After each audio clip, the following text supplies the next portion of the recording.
নমস্কার। ঠাকুরমা স্বামীজি গুরুদেবের শ্রীচরণে প্রণাম জানাই। শ্রী অচিন্ত কুমার সেনগুপ্তের সংকলিত কিছুটা অংশ পড়ে শোনাচ্ছি। সেদিন গৌরীমা অনুপস্থিত। রাখালের খিদে পেয়েছে, এটা ঠাকুর টের পেয়েছেন। আর অমনি ঠাকুর গঙ্গার ধারে গিয়ে ডাকতে শুরু করে দিলেন আর্ত কণ্ঠে, ও গৌরীদাসী, আয় না, চলে আয় না, আমার ঠাকুরের যে খিদে পেয়েছে। শূন্য নদীর দিকে তাকিয়ে রাখাল বলছে, নদীতে গৌরীদাসী কোথায়? খুব ডাকলেই এসে পড়বে? ঠাকুর সরল বিশ্বাসে বলছেন, তাকে পাঠিয়ে দেবেন ভগবান। রাখাল আপত্তি করল, তাকে পাঠাবেই বা কি করে? খাবার আসবে কোথা থেকে? তোমার দক্ষিণেশ্বরে কিচ্ছু পাওয়া যায় না, না আছে দোকান, না আছে কিছু। গৌরীদাসী এসেই বা কী করবে? দুয়াত আছে তো কালি নাই, হাড়ি আছে তো চাল নাই। না না, গৌরীদাসী এলে খাবারও আসবে। ঠাকুর বলছেন গাঢ় স্বরে, গৌরী ঠিক শুনবেই শুনবে। গৌরী আমার খাদ্যের ভাণ্ডার বলে আবারও আর্তনাদ শুরু করলেন ঠাকুর। ও গৌরীদাসী, আমার রাখালের যে বড় খিদে পেয়েছে, শিগগিরই আয়, খাবার নিয়ে আয়।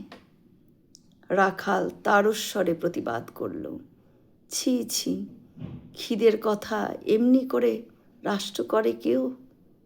লোকে ভাববে কি, বলবে কি? কি বলবে? সহজ সরল, খিদে পেয়েছে সত্য কথাটা বলবো না চেঁচিয়ে? তাহলে যে লোকে কি বলবে? ঈশ্বর ক্ষুধাও চেপে রাখা যায় না। ওই দেখ, দূরে একটা নৌকা আসছে। ঠাকুর বলছেন উৎফুল্ল হয়ে, ওইটাতে নিশ্চয়ই আছে গৌরীদাসী, আর সঙ্গে এক রাশ খাবার। রাখাল পরিহাস করে বলে উঠলেন, না না, তা কখনোই নয়। এরপর নৌকাটা স্পষ্ট হলো ক্রমশ। সন্দেহ কি, দক্ষিণেশ্বরের ঘাটের দিকেই আসছে যে। ওই তো বলরাম দাঁড়িয়ে, আর হ্যাঁ,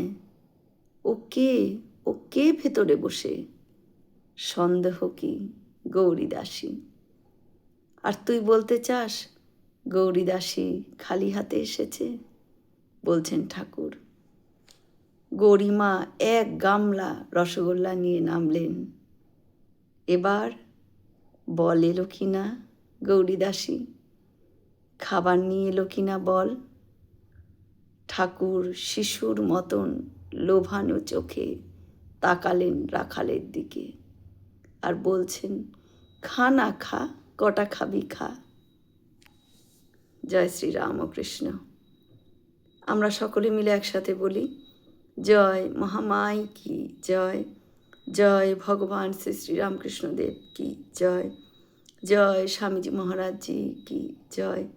হয়তো অনেক ভুল ত্রুটি করলাম, ঠাকুর যেন আমায় ক্ষমা করে দেন। সকলে সুস্থ থাকবেন, আনন্দে থাকবেন। ঠাকুর মায়ের কৃপা দৃষ্টি সকলের উপর বর্ষিত হোক। শুভরাত্রি।